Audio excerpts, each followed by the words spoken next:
चार्जै छैन। यहाँ उत्कृष्ट बोलिङ गर्दै बोल्ड आउट। सन्दीप लामिछानेलाई अर्को सफलता यसै ओभरमा मिलेको छ।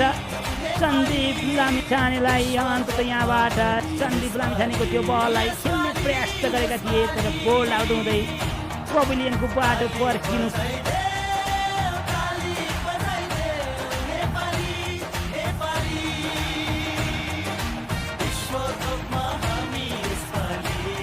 यो सफलता सन्दीप लामिछानेको नाममा रहेको छ। यहाँ टाइगरले